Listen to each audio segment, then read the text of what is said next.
దాంతోపాటు కాంగ్రెస్ పార్టీ మొన్న జరిగినటువంటి కవంపల్లి సత్యనారాయణ గారికి ఎస్సీసీఎల్ రాష్ట్ర అధ్యక్షునిగా నియమితులందుకు వారికి మా తరఫున హృదయపూర్వక శుభాకాంక్షలు. దురదృష్టం ఏంటంటే నాకు గాంధీ భవన్ లో నిర్వహించిన సభలో తుంగతుర్తి ఎమ్మెల్యే అది ఎంత మూర్ఖుడంటే ఎంత ఫాల్తు మాటలు మాట్లాడినంటే ఈ భాష మాట్లాడుతున్నంటే అర్థం చేసుకోండి. ఇవాళ రాష్ట్ర ముఖ్యమంత్రి కాంగ్రెస్ అంటే ముస్లిం అంటే కాంగ్రెస్. ఎస్, ఇలా యథా రాజా తదా ప్రజా. ఇలా ముఖ్యమంత్రి బాటలు నడుస్తున్నట్టున్నారు కాంగ్రెస్ పార్టీ నాయకులు. ఇలా ఎంఐఎం పార్టీ నాయకులు గట్టేసి ఇలా ఎన్టీఆర్ గార్డు కూల్చేస్తాం, పీవీ గార్డు కూల్చేస్తామంటే ఇలా ఎంఐఎం పార్టీని బీఆర్ఎస్ పార్టీకి బొందబెట్టిన విషయాన్ని గుర్తుంచుకోవాలి. 15 నిమిషాలు సమయం ఇస్తే నరికి చంపుతానే ఎంఐఎం పార్టీని మొత్తం ఎక్కడ కూడా భూస్థాపన చేసిన విషయాన్ని గుర్తుంచుకోవాలి. రెడ్డి అయినా రావైనా ఎవ్వలైనా కూడా మా కాళ్ల కిందకి వచ్చి పడుండాల్సిందే అని చెప్పి ఎంఐఎం పార్టీ అంటే కూడా సిగ్గు లేకుండా, పౌరుషం లేకుండా, రేషం లేకుండా, రోషం లేకుండా వాళ్ళ మోచేతి నీళ్లు దాగే కాంగ్రెస్ బీఆర్ఎస్ పార్టీ నాయకులారా, మీ నాయకుల వివరశాలి ఫస్ట్ మార్చుకోండి. ఫస్ట్ అంత వేదిక మీద అర్చకులను పిలిపించి, బ్రాహ్మణత్వం పిలిపించి వాళ్ళు స్పష్టంగా ఆశీర్వాదం ఇస్తుంటే ఇలా హిందూ ధర్మం గొప్పతనం, సర్వే జన సుఖినోభవంతు అని చెప్పి ప్రతి వ్యక్తి ప్రతి ప్రాణి సుఖ సంతోషాలతో ఉండాలని కోరుకునే ధర్మమే నా హిందూ ధర్మం.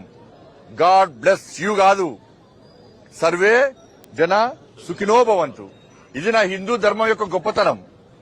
కానీ ఆ మూర్ఖునికి ఏం రాలే, బ్రాహ్మణోత్సవంలో ఆశీర్వాదం తెలియదే. అక్కడ వేదికమైన నాయకులకు సిగ్గుండాలి కొంచెం. పోయి నీ భార్య పిల్లలు అడుగుండ్రి.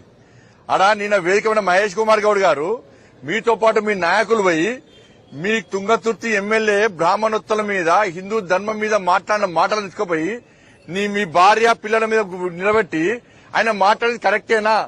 ఎంత ఆహ్లాదం పొందిరు వేదికమైన నాయకులు. అబ్బా, చప్పలు కొడుతున్నారా? నిజంగా చప్పలు కొడుతున్నారు, కేరింతలు కొడుతున్నారు కాంగ్రెస్ పార్టీ నాయకులు.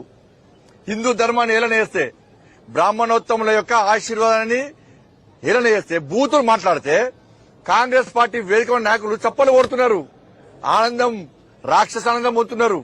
హిందూ సమాజం చూడాలి ఇవాళ, దాన్ని హిందూ సమాజం గుర్తించాలి. ఇవాళ కాంగ్రెస్ పార్టీ యొక్క ద్వంద్వ విధానాలు, కాంగ్రెస్ పార్టీ యొక్క హిందూ వ్యతిరేక విధానాలను ఇలా హిందూ సమాజం గుర్తించాలి. ఎన్ని రోజులకే పడుంటాం? అరే దేవుణ్ణి తిట్టిర్రు, దేవాలయాన్ని గూస్తున్నారు, సమాజాన్ని చీల్చే ప్రయత్నం చేస్తున్నారు, నిర్లక్ష్యం చేస్తున్నారు హిందూ సమాజాన్ని. చివరకు బూతులు తిట్టే స్థాయికి వచ్చిర్రంటే ఇలా తుంగతుర్తి నువ్వు ఎట్లా గెలుస్తావు చూస్తాం ఈసారి ఇండియా. నువ్వేదో అంటున్నావు కదా, నువ్వు ఎస్సీవా బీసీవా? ఫస్ట్ చెప్పు, నువ్వు ఎస్సీవా బీసీవా? దేవుడు ఒక్కడే. నేను అంటున్నా దేవుడు ఒక్కడే. నిజమైన క్రిస్టియన్స్ ఎవ్వరు కూడా ఈ భాష మాట్లాడరు. నిజమైన క్రిస్టియన్స్ మొదటి నుంచి క్రైస్తవంలో ఉన్నటువంటి ఎవ్వరు కూడా ఈ భాష మాట్లాడరు. ఇవాళ నువ్వేం చేసినావు తుంగతుర్తి ఎమ్మెల్యే? నువ్వు ఈ దేవుని మోసం చేసి ఆ దేవుని దగ్గరికి పోయినావు. నువ్వు నీకు జన్మనిచ్చినటువంటి దేవుణ్ణి మోసం చేసి ఆ దేవుని దగ్గరికి పోయినావు. ఆ దేవుడు ఎప్పుడు శిక్షిస్తాను నేను? అరే, ఆ దేవుని మోసం చేసి నారకొచ్చిండు మూర్ఖుడు, ద్రోహి, దేవుళ్ళ మోసం చేసే ద్రోహి అని చెప్పి నీకు శిక్షించడం స్టార్ట్ చేశారు. నీ పతనం తప్పదు, రాసి పెట్టుకో.